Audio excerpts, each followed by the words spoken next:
सांस लेना बहुत मुश्किल हो जाता है। वो मुंह खोल के सांस लेती हैं या मुंह के ज़रिए सांस लेती हैं। अक्सर वो खराटे मारना शुरू कर देती हैं और उनको सांस अच्छी तरह आता नहीं है। ये उनको एटिनॉइड डिजीज़ होती है। ये किस वजह से होती है? एटिनॉइड इनलार्जमेंट हो जाती है जो। इसका इलाज जो है वो सर्जरी के बगैर किया जा सकता है या नहीं किया जा सकता। ये 100% सर्जरी के बगैर इसकी ट्रीटमेंट है।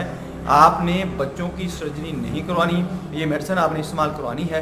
आपका बच्चा इंशाल्लाह एडिनॉइड डिजीज़ जो है इससे बिल्कुल ठीक हो जाएगा। एडिनॉइड इनलार्जमेंट जो है वो इससे बिल्कुल ठीक हो जाएगा। आपने सबसे पहले ये करना है कि मेरी वीडियो को आपने लोगों के अंदर आगे शेयर कर देना है, ताकि जिन लोगों तक मेरी वीडियो नहीं पहुंच रही उन तक पहुंचना शुरू हो जाए।